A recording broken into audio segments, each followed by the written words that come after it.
Preparing. Yes, we're preparing. Oh, it says we're live. The meeting Oh, is we are? being live Okay, streamed. fantastic. Yeah. Yep.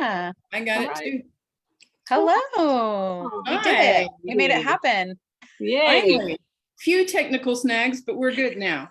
We're Yeah. good. We're great. So where art is moving, we're here for our podcast. And today we're talking to Barbara Vaughan. I'm really excited to have a chat with her. I know Barbara from when I was an undergrad. I worked for her for something called Teen Art Explosion. And it was a very amazing cutting edge program for kids that were kicked out of every school. And I loved it, had a blast. So Barbara, tell the world about yourself and your passion for art and who you are. All right. I'm Barbara Vaughan. I have a bachelor's and a master's in psychology and a master's in art therapy with an emphasis in counseling. I've been working with teens in an at-risk world for 20 plus years, since about 1999. So, you know, getting close anyway. So yeah, that's me in a nutshell. I have always seen art. Well, I'm an artist myself, and art saved me through a very difficult childhood at times. So it just kind of made sense when I found the program that was hiring for someone to run a grant-funded program that was designed to use art in a substance abuse intervention and prevention program with at-risk teens. So I was like, well, that sounds like art and psychology. So at the time I hadn't gotten my master's in art therapy, but got the job and stayed with it for 10 plus years doing that. And then I went into private practice doing consulting and transformational art groups with different populations around Northwest Arkansas. And then in 2009, I graduated with my master's in art therapy and counseling. So given all that experience, the question we wanted to sort of walk around and discuss, dive deep into is, can art save you when you're lost? And my immediate answer is yes. And so the follow-up is, how can art save you when you're lost? And if you could give us some insight into that. I have a feeling you have some experience with that. Right. Well, a lot of times you have to figure out why they're lost first. What is the root of that feeling? Are they lost because they have no direction? Are they lost because of trauma? Are they lost because of attachment problems with friends and family? Why are they lost? So off the top of my head, when I was thinking about this, a story that came to mind immediately that kind of portrays this idea. I was working with a group of boys that were in a substance abuse treatment facility for 8 to 10 months. And I saw them twice a week for 2 hours each week. And always at the beginning of a new year, we don't work on resolutions, but I do want to start the conversation about creating a vision for your future, right? And with these boys, because they came with probation officers and charges back at home and foster care issues, it was sometimes hard for them to create a vision for their future. And so the first time I introduced this, after some introductory processing, I just had them create an image, just any kind of composition that kind of shows something you want for your future. And this one boy sat there with his arms crossed, refused to do it, shut down completely, didn't want to talk about it at all. At that time, there was a social worker that came with them to my art studio where we did the groups. And she finally convinced him, said, why don't you tell Miss Barbara what's going on?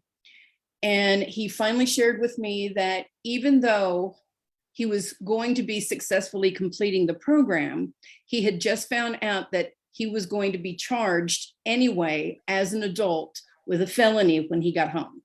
Wow. So his future it wasn't something he wanted to talk about. So I shared my story as a cancer survivor. And I said, if anyone knows what it's like to be really scared about the future, I get it. So eventually he did create a composition, and his first drawing showed his fists in handcuffs. That was it. That was his future. So the next time they came back, I had taught them batik with the dye and the wax on fabric. And the idea was to put your composition now on fabric, dye it, and we were going to turn it into a pillow. His finished piece had black and white bars across the bottom with barbed wire. But in this, the gate was open. And there was a trail leading out of it up a hill to a house with a swing set and a tree and the sun in the background.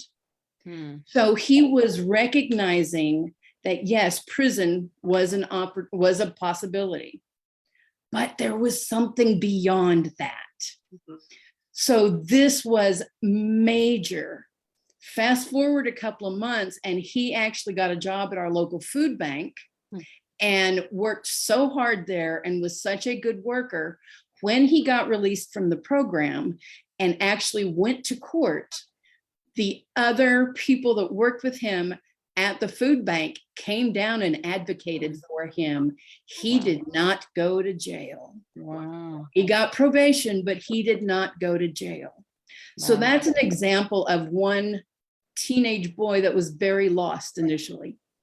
I love that. And in the end, through art, he discovered something else. Now, the magic of what we did there was turning the batik compositions into pillows. Think about him snuggling up with that pillow, his vision every night. Yeah. So there's definitely a psychological impact to that. So powerful story. I know, one of my favorites. I love it. It's like, bravo, you know what I mean? You've really transformed somebody's life through art. And just thinking of that, how do you think art does help people? I mean, it helps anybody, because I feel everybody's an artist. I think we all do on this panel. But how do you think art does help you find the way? Well, you know, there are all kinds of psychological studies and biological studies that show the power of art to relieve stress, to calm someone down, to help them escape from, you know, those thoughts, those intruding negative thoughts. And just that, when you are stressed out, if you can doodle for 10 minutes, you're going to feel better. There's something powerful just about that process. So if you're able to be brave enough to actually pick up a paintbrush or a pencil or markers or whatever it is and use it, you're going to find out something about yourself that maybe you didn't know.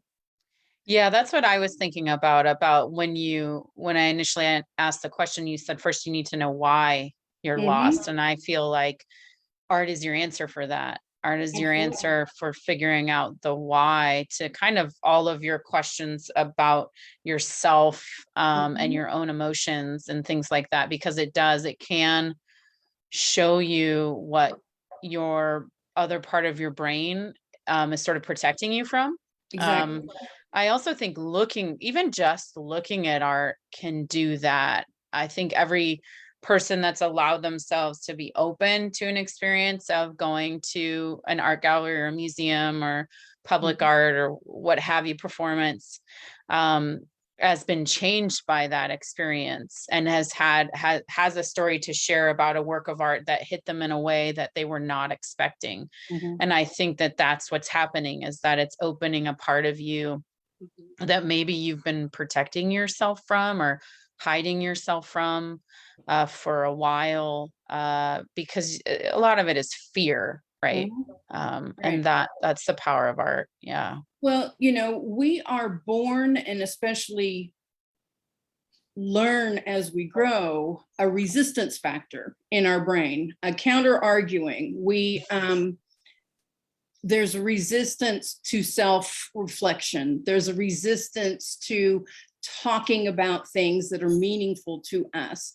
So art actually bypasses that part of the brain and taps in to something much more organic that you can't argue with.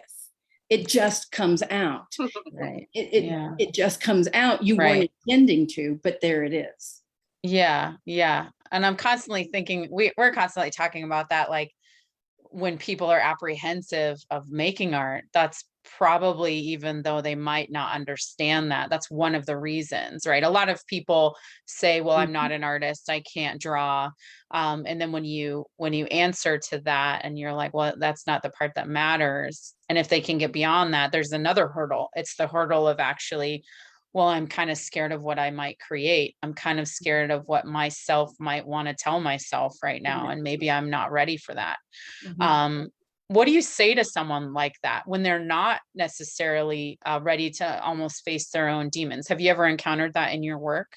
Yeah, when I was in graduate school, we had to find someone in the community and do individual art therapy with them. And specifically this one task called the Diagnostic drawing series. And it's a series of 3 pictures and then you process. And I had a seminary student that was looking at graduation in the following year. And in our conversation, I happened to make an observation just strictly about his picture. And he shut down, said, wait a minute, I didn't bargain for this. And he got up and he left the room. Oh, wow. Right? Yeah. And I went back to my class going, I don't know what I did wrong. Oh my God. Well, he came back because we had to meet with them for 3 sessions. And he came back for the 3rd session. And he says, okay, I apologize for that. But it touched something that I had to really go home and reflect on.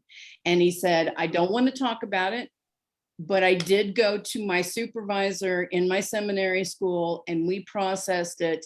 And I want to thank you for helping me identify an issue that I didn't know was there. Wow. Right? Yeah. So yeah, that resistance is pretty magical. And that inner critic that we develop, we develop it developmentally about the 2nd or 3rd grade. We start getting that inner critic. And it serves 2 purposes. One of the purposes is to protect us. It keeps us from doing things that are going to make other people laugh at us or other people think poorly of us. But it also restricts. If we give it too much power, it restricts us from ever actually trying things that might be beneficial. Art, is one of those things. So when you see someone that's like really resistant, says, I can't draw, I don't do that. Okay, just scribble. Yeah. Everyone can scribble. But it's really funny when you see people try and scribble that are that resistance, it always has a pattern. And you're like, that's not scribbling. So put the marker in the other hand and let's try it again. So you have to be really patient until the scribbling actually starts to open them up and they start to relax. Then stuff can really come out. The conversations can really start. I'm finding, I like the idea of this resistance. When does that start in it's a conditioned thing. When does that start in our being? Well, it starts about the time that your inner critic starts. Okay. So the inner critic starts between 2nd and 3rd grade.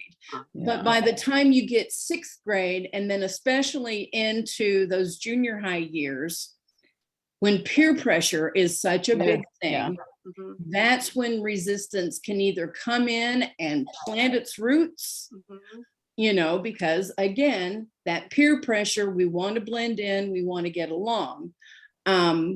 People that get stuck there are those that say, I can't draw. Yeah. People Yeah. that, are able to counter argue that resistance and try new things anyway. Those are the ones that are much more open to different kinds of therapies and different kind of interventions. So Yeah, I can see that. Yeah, I was talking with someone about sort of our take and our break movement and how what resistance we've encountered and sort of our responses to that. And I was thinking I was saying to them that it's just about finding that thing that works for you. But it's really about the fact that it is kind of all inherently in us. And I think we just hide it from ourselves and the rest of the world. And I was thinking about my own children who don't like sit still. And if there's music, especially if there's music, I mean, they just don't sit still at all. But if you turn music on, it's like a full out party in our house. And I have that kind of body too, where if there's music, I will be singing or I will be dancing or at least be tapping my foot. There's no way I can, it's almost like I can't control it. And I was saying to this person, I actually think that most people are like that.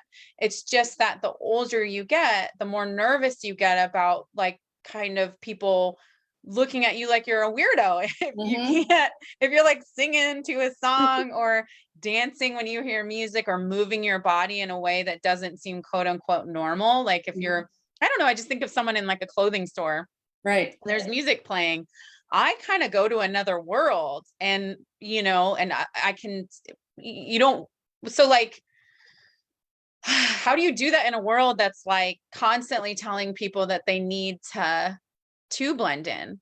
Because most of group settings in children's lives are actually telling them to blend in for management purposes. Right. Right. How do you compensate for that? Or what do you do Well, it's interesting. I see this manifest in clients that have some kind of social phobia. So they hate going to the grocery store because they're terrified people are looking at them all the time. And so, it generally starts with, okay, set your watch a minute after you've gotten in there. I want you to stop what you're doing and then just do a 360 look around. How many people are actually looking at you?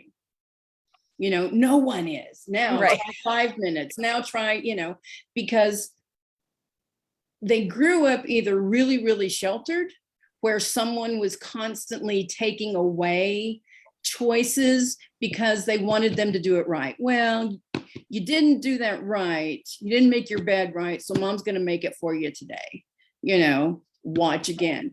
Eventually that hinders, that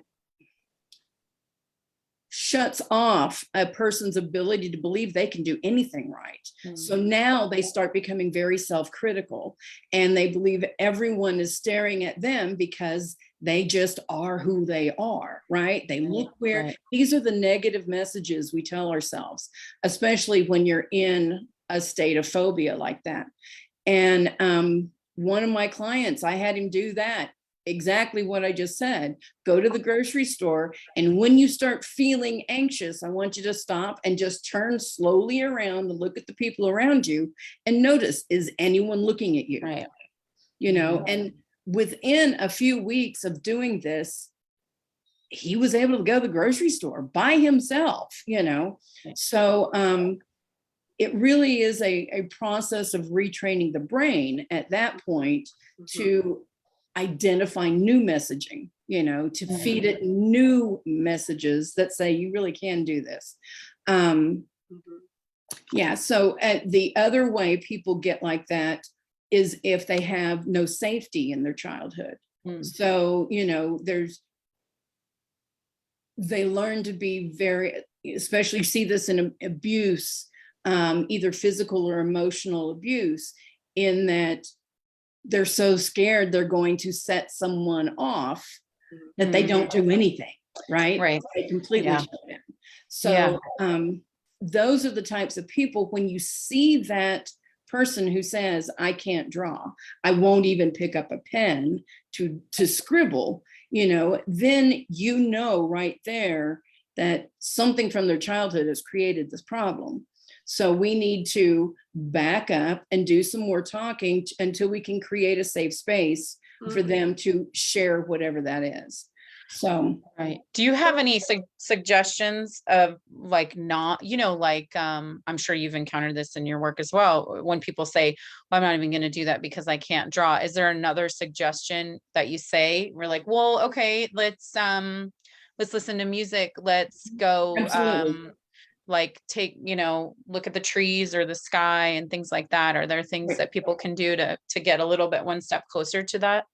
Well, if it's a client in session with me, I say, okay, that's fine. We don't have to do any of that. Do you like looking at magazines? I've got some magazines. Can you find 3 pictures that tell me just a little about who you are? Everyone can find 3 pictures. That's non-threatening, Well, I like dogs. Well, I like hamburgers. This is what kids give you, teens give you. I like dogs. I like hamburgers. I like makeup, Okay, great. What is it you like about those? And that's how you start the conversation to begin creating that safe space. So, that fear comes from childhood. And as adults, if they come to us, then that means they know they have a problem. And it's just a matter of being flexible, which we as artists are flexible. It's being flexible and just kind of reading them, feeling them out. And sometimes it's just, here's some silly putty, play with silly putty while we talk, play with some Play-Doh while we talk, those kind of things just help them start getting used to the idea of using their hands with you. Yeah. They don't realize that's what you're doing, but you're getting them used to the idea of using their hands while they're talking. So what I'm hearing is resistance comes from trauma in your childhood. That's where that's kind of that trigger. And then is that kind of that? And then when if you can get people to start using their hands and they taste a little freedom, then they can retrain their brain to be like, oh, I can be happy. I don't have to be so I don't have to be in this jacket, you know what I mean? This jacket of resistance. Yeah, it is some form of trauma. A lot of people wouldn't identify it as that. I had a great childhood. My mom did everything for me, So that's why you're 27 and you still take your laundry home to mom, right? So, okay, let's talk about that. Let's see if we can get you to do that. Simple things, but they won't identify it as trauma. So again, you're right. Using the expressive therapies continuum identifies 6 levels of brain processing, and there are different mediums you can use to change the level of processing in your brain.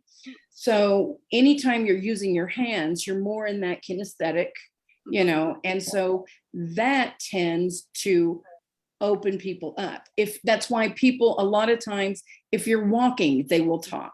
If you're driving somewhere, that was when I had the greatest conversations with my kids, because they weren't looking at me, but we were going somewhere. We were using our bodies, raking leaves worked the same way.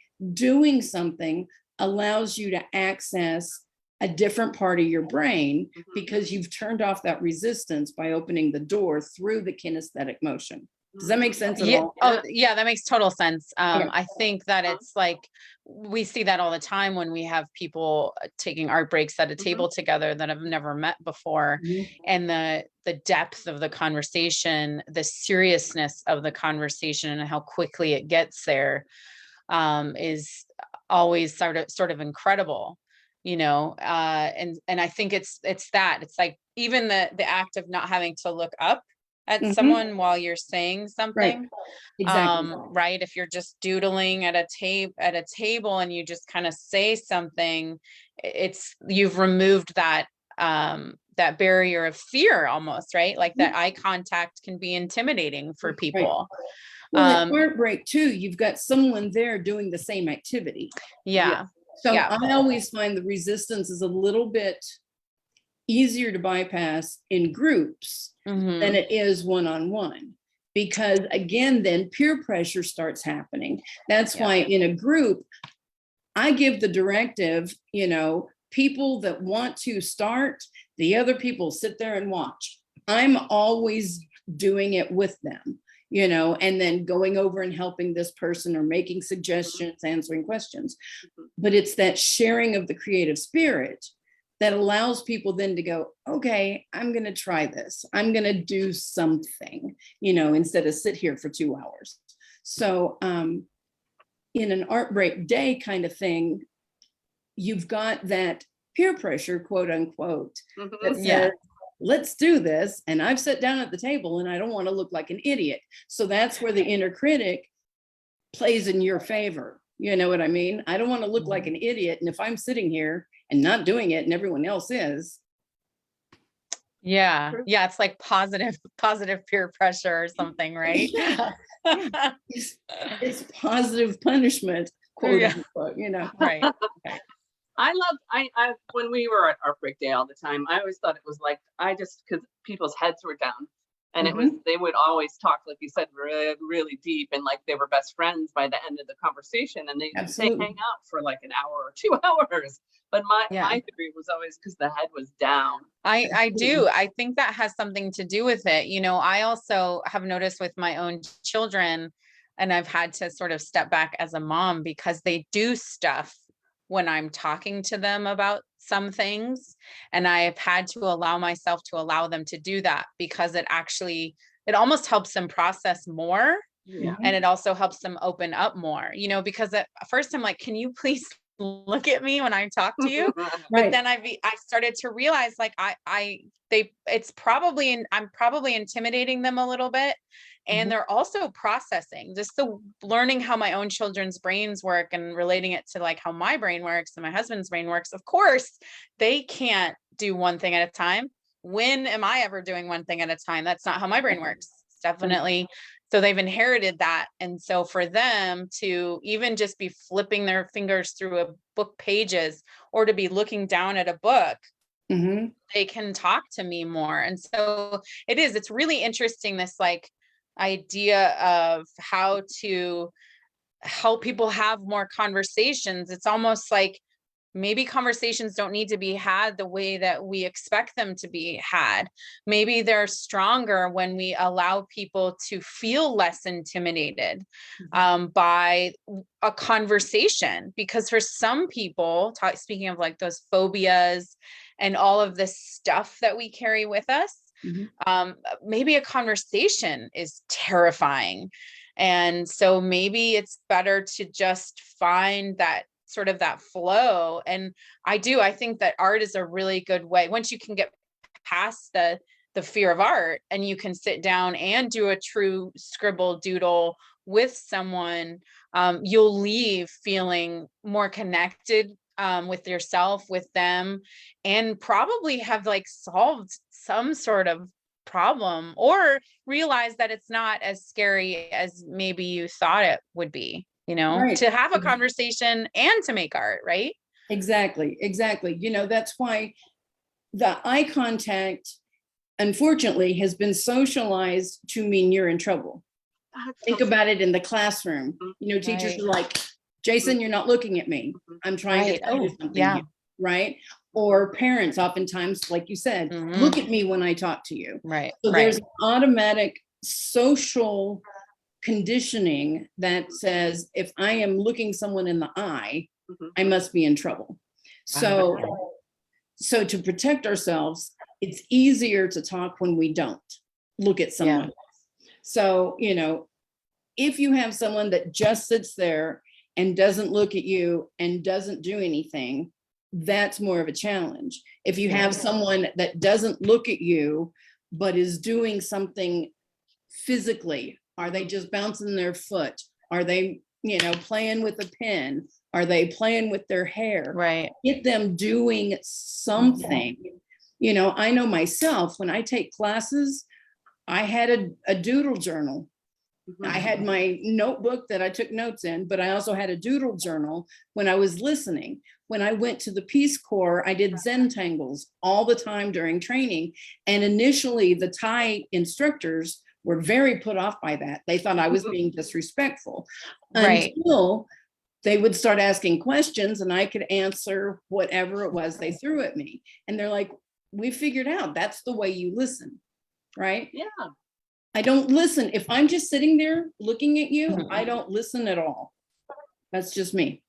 Yeah. I mean, I think Yeah. there are studies saying Yeah, if that's you do interesting. draw while in a lecture or in class, you actually retain more information. On Mhm. the other hand, I thought of that looking at you is that authority figure.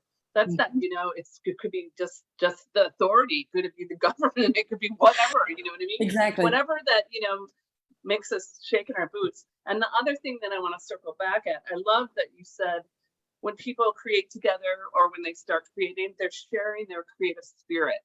Mhm. And I think when people start sharing it, that's when they, you know, that's when things start really changing and transforming. Because what I love Absolutely. at Art Break Day, you know, people talk and they, you know, they get really deep in conversation, but they always leave their art with us. Mhm. So they want to share the creative spirit with the world because they like to see it all hung up. So that's it's like Yeah. a full circle, like sharing the creative spirit. How does that feel? What does that do? And how can everybody experience it? Yeah, I think right. To think about this, the question, you know, can art save you when you're lost? How can art save you? You know, how does it do that? Right. And I think that I mean, obviously art can do so many things, it's hard to wrap up. But I think that it almost brings you more into the conversation. And then when you're more into the conversation, you're more connected, Mhm. you know? And I think that when you're feeling lost, when you're feeling as though the ground is sort of separating underneath you, or you're feeling overwhelmed, or you feel as though you have no future, Mhm. right? I think that when you sort of make art about it, have you made art about that today, right? You can maybe discover that part of you that's maybe holding you back, or facing that fear of that future that you feel is planned out for you.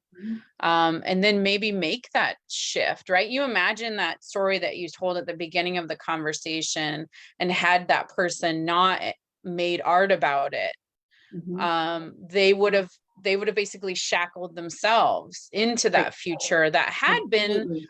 essentially made for them. I mean, it Mhm. takes a lot of courage to face that kind of future, but Right. by doing that, they changed it, which I think is so incredible, Right. right?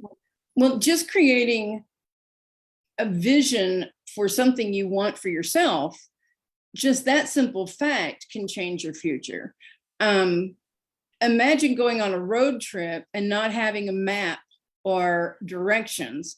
What are you going to do? You're going to go around in circles. You know, imagine putting a jigsaw puzzle together that is perfectly blank, that has no picture on it. How much more difficult is it to do that than it is when you have pictures to go by? So you need some kind of image that you're working toward in order to make the journey a little easier, make the puzzle come together a little faster, you know? So, yeah, those things, you're going to get lost if you don't have a vision for your future. You're just going to do it. You're going to be at the mercy of the current of the stream, and you're going to get thrown on the shores. I talk in metaphors. I apologize. That's okay. That's right up my alley. Yeah. So, Can you because I love this idea of creating a vision. We all need to create visions. Can you just give people that are listening an easy way to create their vision for 2023? Just kind of like an activity. Well, you know, you can Google vision boards. That's what a lot of people do, is create a vision board. And it's just on the front end, it looks like just a collection of random objects that are speaking to you. But when you stop and put them together and kind of lay it all out together, you start seeing patterns. You know, these are trips I want to take. These are words that I want to feel. These are people, you know, I want to be more connected to people that can have a whole lot of different meanings once you do it. And it's just, seriously, it's going through magazines, going through your drawers, walking around, looking through your junk boxes, and finding things that you're drawn to for whatever reason. You don't have to know why. Just you pick it up and it feels good. So you put it in your pile, and eventually you start seeing these patterns emerge that help you identify where it is you want to go for the next year.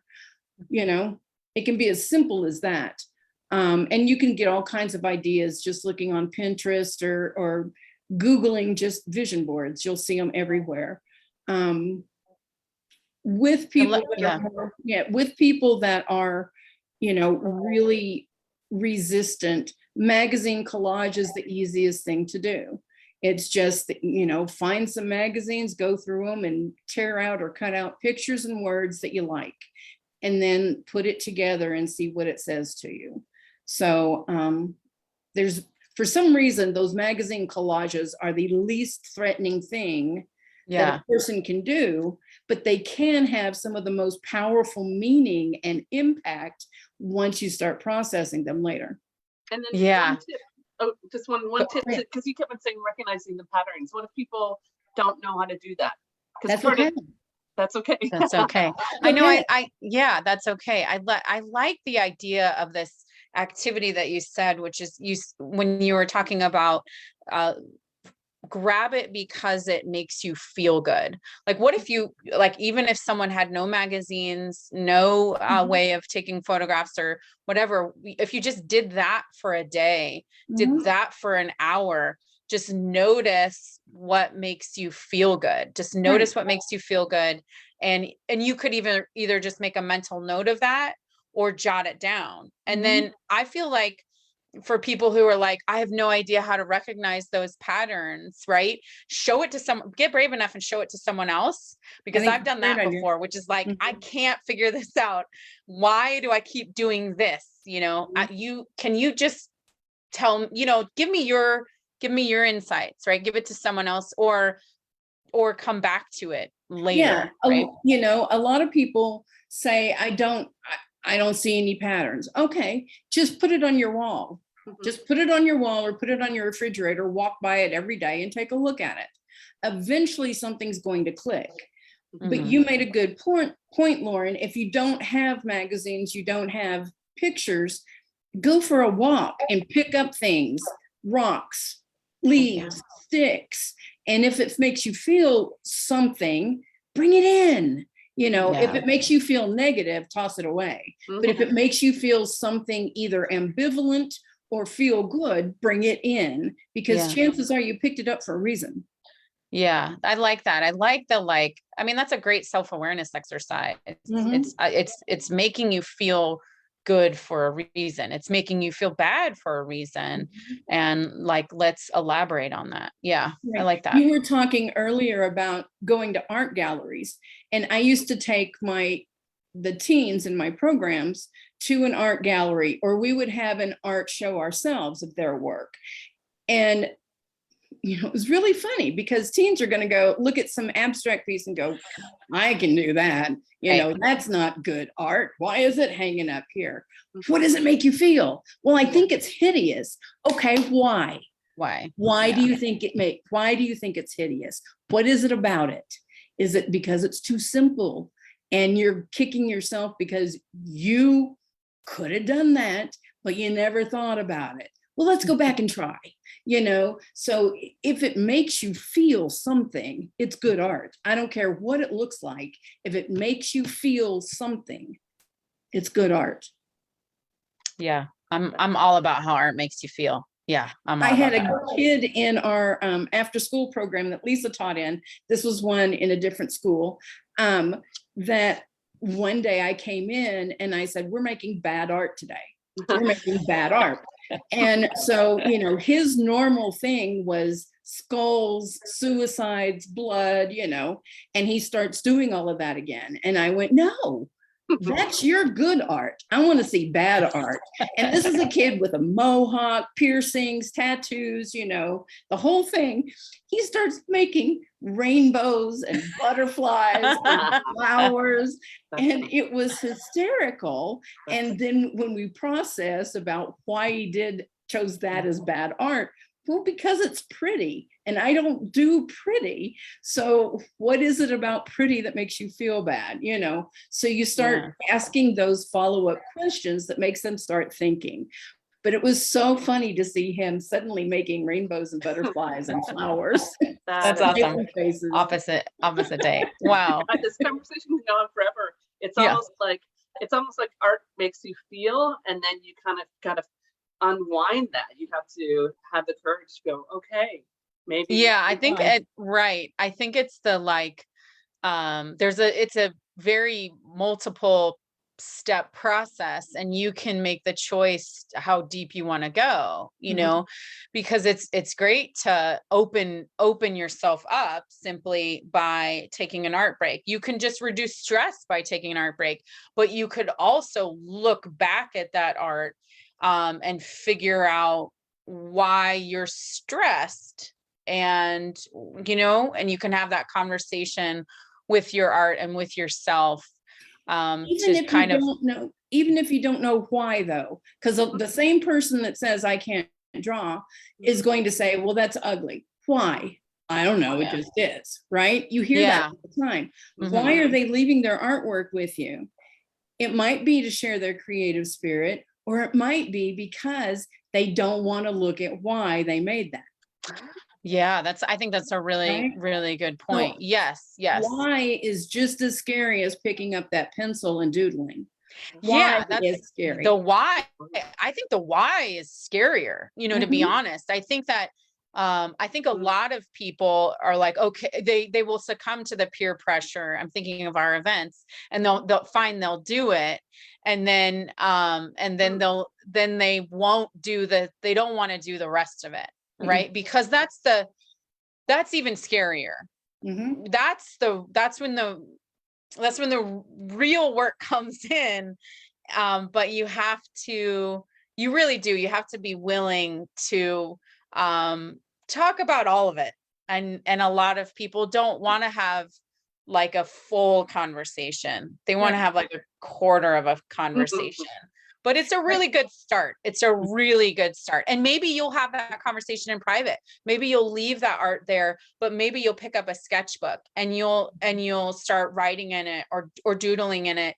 And then you can slowly have that conversation with yourself. It's better than not having the conversation at all, you know? It's just like that guy that walked out of his session with me because he wasn't ready to go the why, you know, but it caused him to think.